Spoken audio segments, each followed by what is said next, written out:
Okay, so here we go. Syndicate MMA day 17. So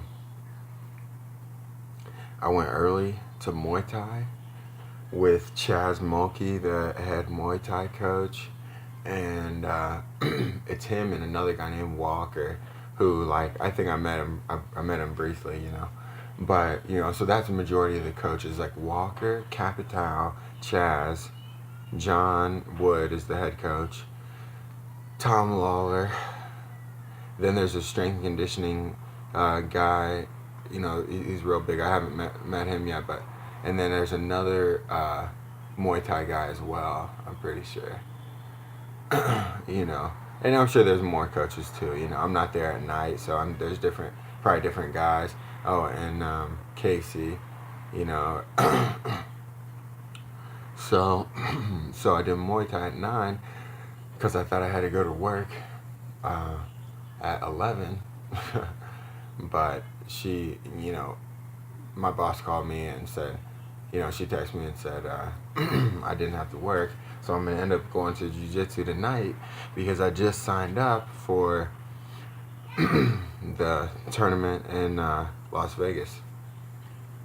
It's coming up in 12 days. So we're going to go win that.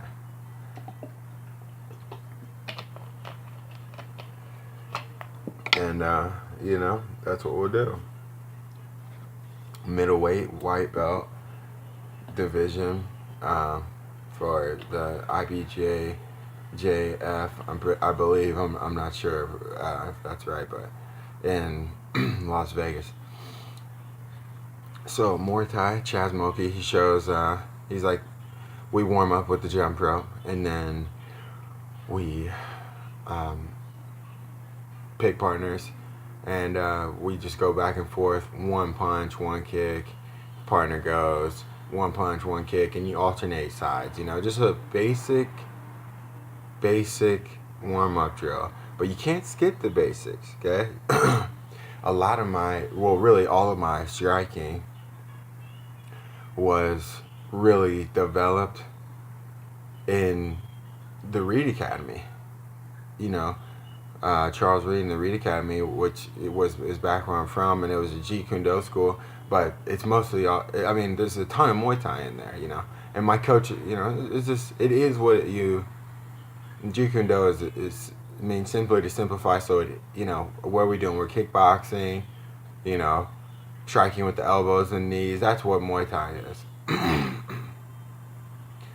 And it's the art of 8 limbs, so you're striking with knees and elbows, but we didn't do any of that this class. That's more advanced stuff. You got to be pretty in control, or else you could really cut somebody open or knock somebody out accidentally with a knee, So mostly kicks and punches.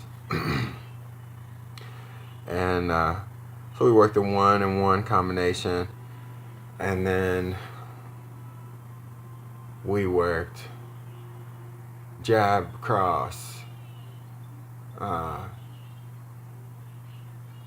feint the kick, feint across, kick.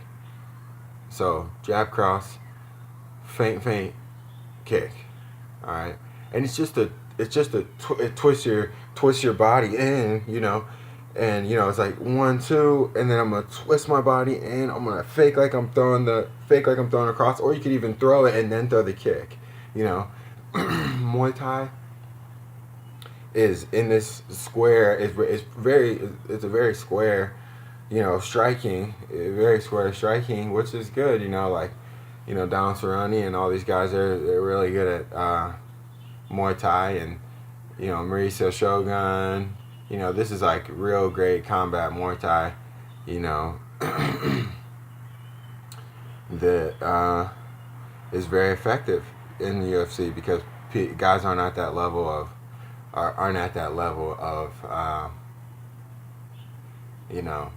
really developing each art. You know what I mean? So, and making a strong point, like for instance, like the Diaz brothers. They do jiu-jitsu and they're black belts, and they box the hell out of people. And they train with elite level boxers, and they grapple with the elite level jiu-jitsu guys. And, you know, that doesn't mean that they don't wrestle and stuff like that. But you're probably not going to catch the Diaz brothers, like, working somebody up against the cage going for a double leg. You're just not going to see that. They're not going to gas it. They're just not going to.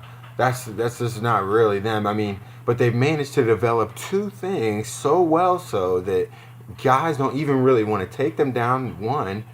And, you know, it's hard to fight them in staying in boxing range because they're on that next level of boxing. You know what I mean? It's like, you know, guys are strikers. Like, oh, he's a striker. Like, well, what kind of, you know, like, you know, is there just, you know, it's got to be quality. It's got to be quality. It's got to be good timing. You know, one things that Connor talks about, like clean work.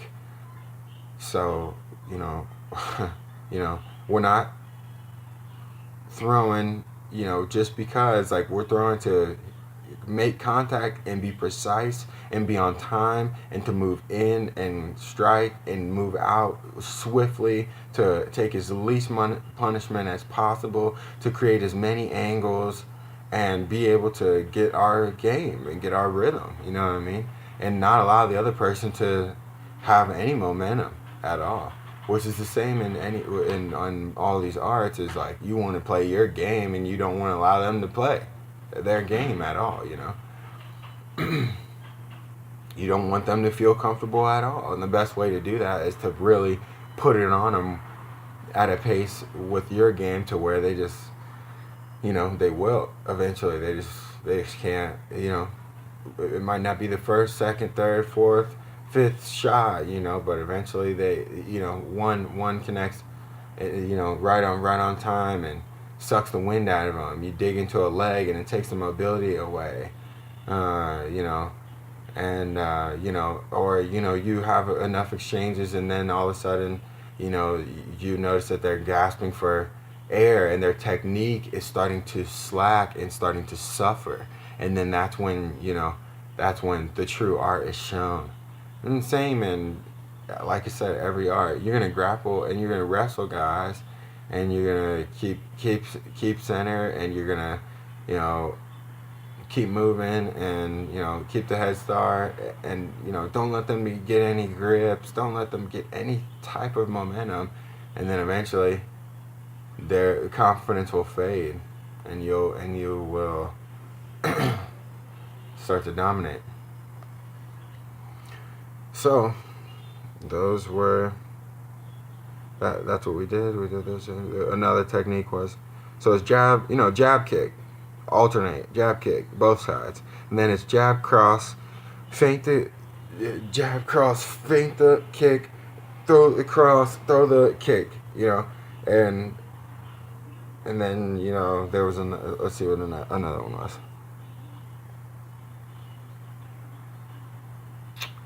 Jab cross, switch kick, jab cross, switch, hook to the body, kick. And so this was a nice one. Jab cross, switch kick, jab cross, switch, hook to the body, kick. And, you know, another thing, in Jeet Kune Do, I started out switch kicking. And what the coach was saying, Chaz, was like, if you jump up real high, one, you're going to be up real high. You're going to be susceptible to getting taken down. You're not going to be able to move right. Two, if you jump up real high, and I'm seeing you, I'm going to know that you're winding up for a kick. It's telegraphed. So, like, one of the things my coach taught me in Jeet Kune Do was you can just step off to the side. Like, if these feet, you know, my left foot's in front of my right, instead of switching and then throwing this right kick, like, traditionally, like, switch your feet, you go from orthodox to southpaw, and you throw the kick.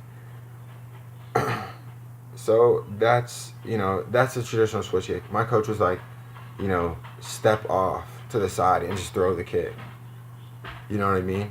like open up and stay on your toes is another thing too, because I was a little bit flat-footed in the beginning.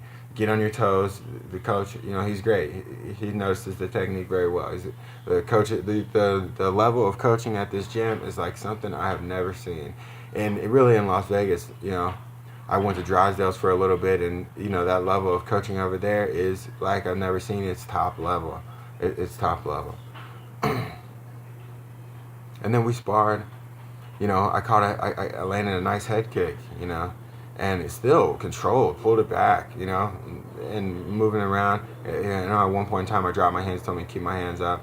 Just gotta keep them up. It doesn't really matter. Like, you don't want to put any shoulder into it. You're not tense. They're just up. There's up. You can block things. They're just up. Like you can block. You can drop down and block your ribs. They're just up. But no effort at all. It's like, so it's just things that aren't telegraphed. Yeah, so that was that, and we sparred, and blocked a few leg kicks, which was a plus, big plus, and learned how to check a little bit better out of my stance. Yeah, and got some good work in. I'm gonna go back tonight and get some jiu-jitsu. So this is day 17, but I might even do a day 17 extended or something because I'm out here. It's like that. All right, y'all. Peace.